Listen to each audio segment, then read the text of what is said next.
Hello students, today we will take the topic work, energy and power. It is meant for essay 2 students in class 9th. Work, energy and power. See, if a watchman of a bank is considered, then what he does the whole day is to watch who is coming, who is dealing with the bank and who is going back, what people are doing nearby the bank, and what he does is just to move from one place to another like this, and he comes back to his original position and he keeps doing this thing. And for this only thing, we can say, for the only thing the bank pays him well. But if he did this work for physics, then physics, say, if it is doing this same work for the physics, it would not be going to pay the person for this work, because in physics the definition of work is something different. In physics the work is done when something is achieved, and what is being achieved? The displacement of any object under the application of an external force. It is the achievement which should be there if you want to do any work. Physics will certify you to do some work if you have displaced any object from its position under the application of an external force.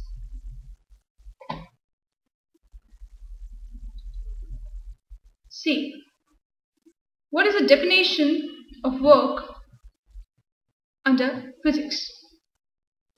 It says, if any object is displaced under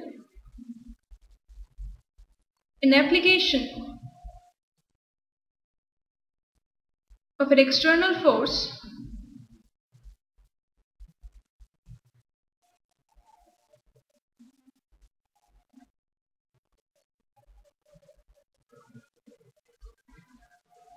then the work is said to be done.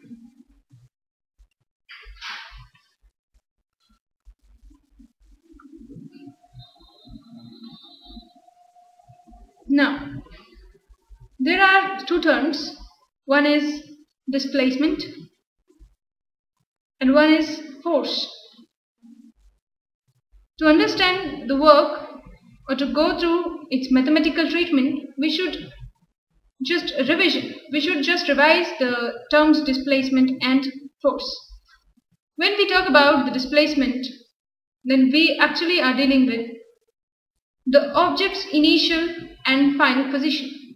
Let any object A was at point P, and after the time t, the person of the object A comes to another position which is Q. Now we can say that its initial position was P and the final position was Q. So the displacement, that is the position, has been changed by PQ displacement. So the displacement is just the final position minus initial position. Displacement is always the shortest path between the 2 points. That's why it is considered to be a vector quantity. Besides being a vector quantity, its SI unit is, if considered, then it is meter, and CGS unit is centimeter, of course. But the displacement, whenever it is taken, it can be positive or negative or zero.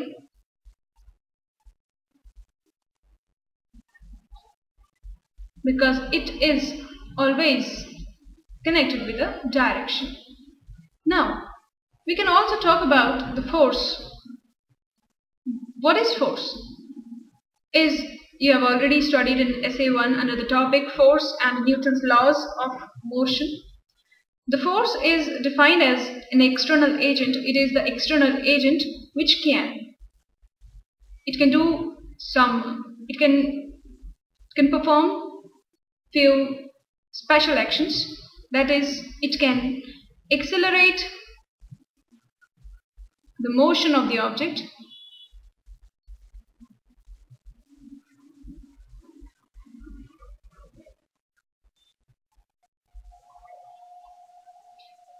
also it can change the shape of the object on which it is applied.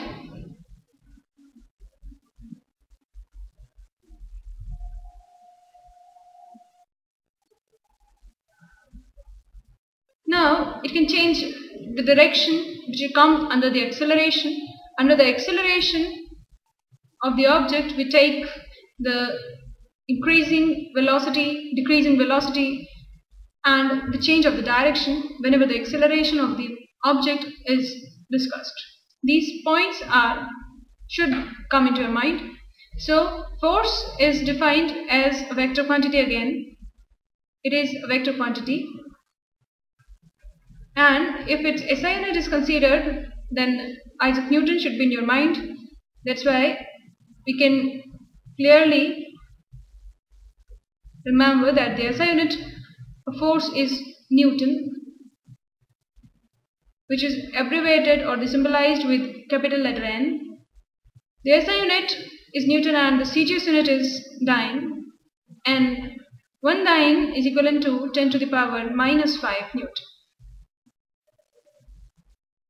Now, we have said that whenever the object is displaced under the application of force, then we can define the mathematical work done, or we can give the mathematical expression of work done as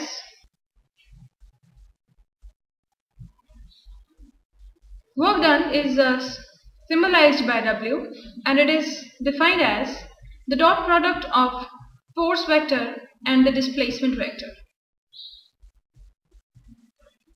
As the two quantities on the right hand side are force and displacement and both are vector, so we can say here that the work done should be either the vector quantity or scalar quantity, but the product of the two vectors is the dot product, which gives us the scalar quantity as the result. So the work done is, or the work is, a scalar quantity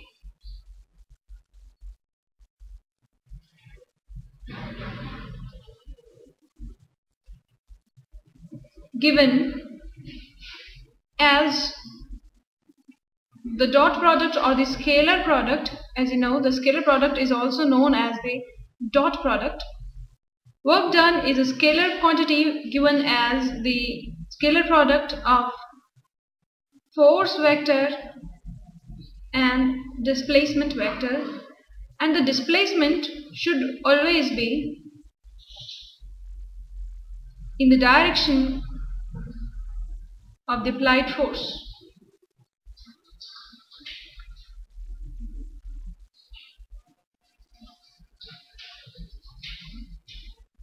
Here, the special cases under this topic, that is, what can be the value of the work done. So the first special case we are going to discuss is if theta is equals to 0 degree. Look, as work has been defined as F vector dot D vector, that is the scalar product of force and displacement, so it can be expressed as Ft cos of theta, where what is theta? Theta is the angle between, there are two vectors in the discussion here, F vector and D vector, and it is the angle between the two. So if theta is equal to 0, then it implies cos theta should be equal to 1. So work done is maximum with the positive value if the cos theta is equal to 1, and it is defined as F into D. Now, come to the second case. Second case says, what if the theta is equivalent to 90 degree? Come. Here the work done should be equivalent to 0, as cos of 90 degree is equivalent to 0. When we put it in the expression FD cos theta, then it will be equivalent to 0. That's why the work done is equivalent to 0 here. Now case 3 is considered. Here we want to know what happens when the theta comes equivalent to 180 degree. So as cos theta, which is 180 degree now, is defined as equivalent to -1. So what we say, the FD cos theta should be FD cos 180 degree should be equivalent to minus of FD. So the work done is equivalent to minus of FD. This is the concept of negative work. Whenever the force is applied in the opposite direction of the motion or the displacement of the object, then the work done is said to be negative. We can take a generalization here. That is, if theta is equivalent to 0 or greater than it and less than 90, it is sure that your work done will be positive. But if the theta is equivalent to 90 degree, then the work done is said to be 0. But if the theta is greater than 90 degree or less than equal to 180 degree, then the work done will be negative. So students, this is the generalization of the relationship between the work done and the angle between the force vector and the displacement vector. Now come and let's see, work done can be 0 in which another circumstances. One thing we can say here, that whenever the force and the displacement vector are perpendicular to each other, then we will say that the work done is equivalent to 0. Second thing, if the displacement magnitude is equivalent to 0, then the work done is said to be 0. As well as if there is no net application of force, that is the net force or the external application of force comes equivalent to 0, then work done is equivalent to 0.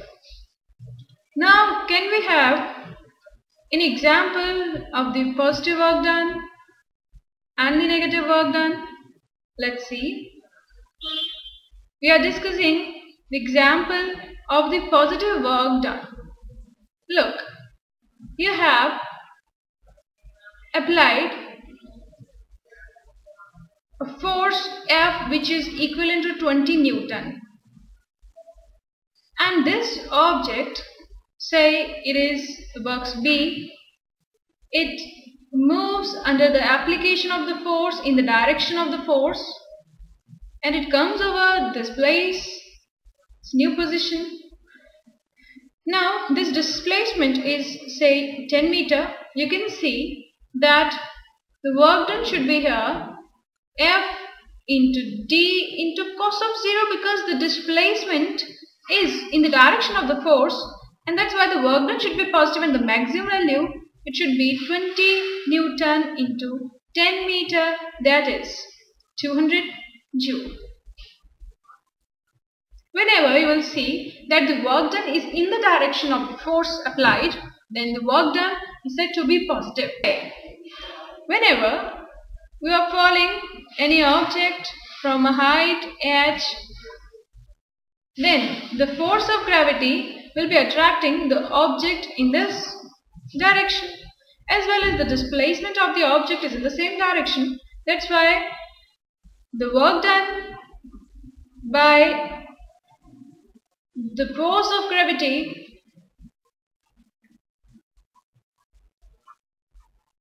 in this case,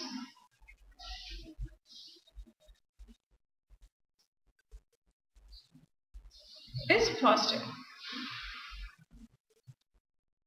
So there's no doubt related, I think. See, now we want to discuss the example of negative work done. So we are coming to the negative work done.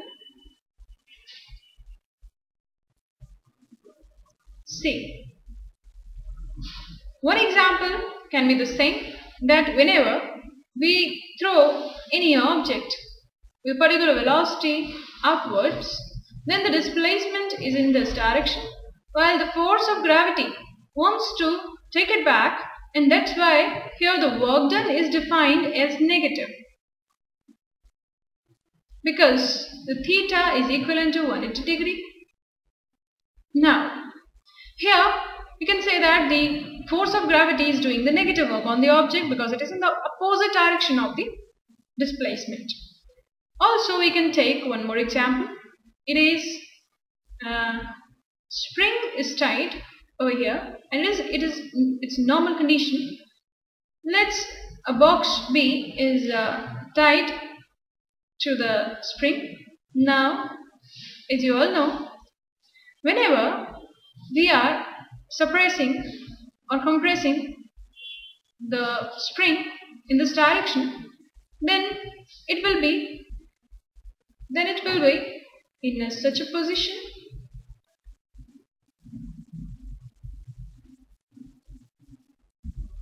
right? Now,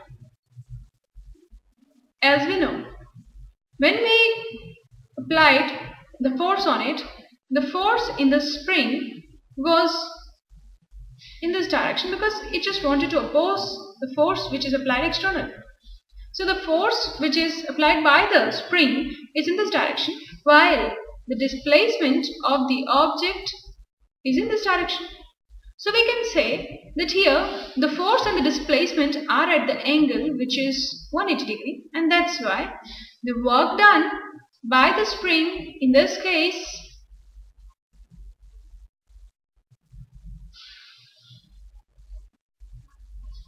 is negative. Also, if we take the further sequence of this process will be the spring will be in an extended condition, and here we'll be observing the force of the spring will be in this direction because it will try to take the object back into its original position, that was its equilibrium position, which is here. So the force will be in opposite direction while the displacement of the object will be in this direction. And that's why we can again observe that the theta in this angle between the force applied by this spring and the displacement of the object is 180 degree. That's why it is very clear here also that the work done by the spring is again the negative.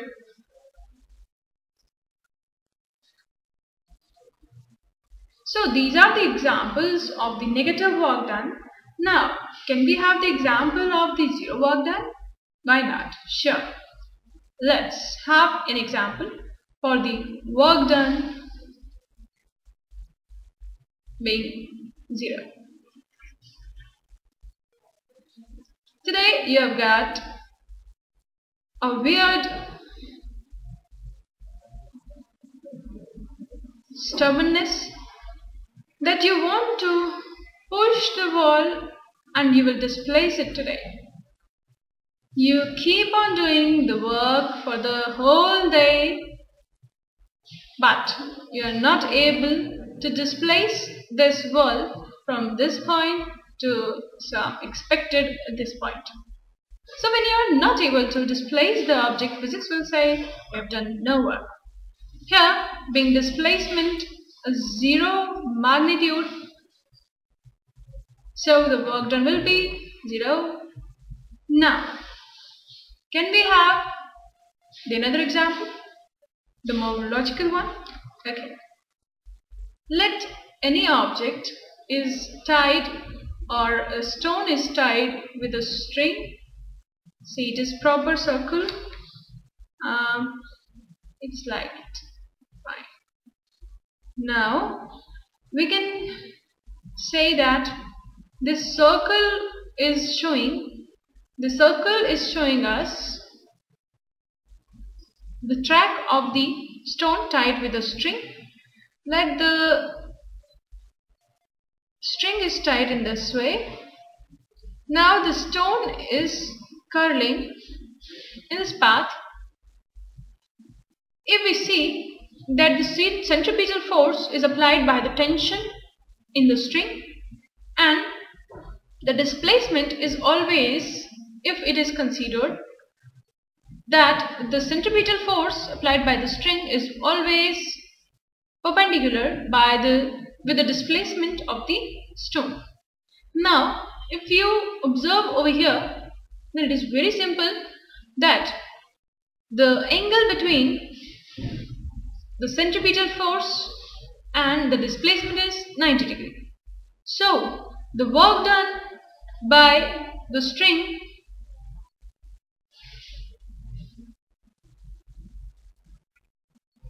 on the stone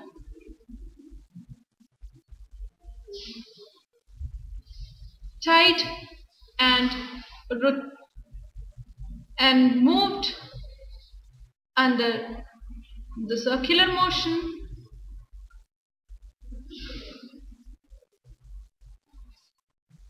is said to be 0. So these were the examples of the work done being 0, negative and positive. One more topic, that what should be the unit of the work done, because numericals are the part of indispensable is to neglect the numericals. So we should know that in which unit we are going to measure the work. So here we are coming to the point that the work done is defined as the dot product of the force and the displacement vector. So it is defined and expressed as Fd cos theta, where cos theta is the part which does not have any unit. So we can say that the work done, SI unit of work done, if compared, should be equivalent to Newton meter. And that's why we can say that 1 Newton into meter, we'll say it in the honor of the James Prescott Joule, the great scientist or physicist, we can say. In his honor, we say that this combination of the unit will be equivalent to Joule, and Joule is the SI unit for the work done. Now, today's assignment for you people is, what is the relation between the SI and CGS unit of work? For the question, I should tell you that the CGS unit of work is and you have to relate the two units, the Joule and that is, you have to find out in 1 Joule there are how many ergs. So have a nice day.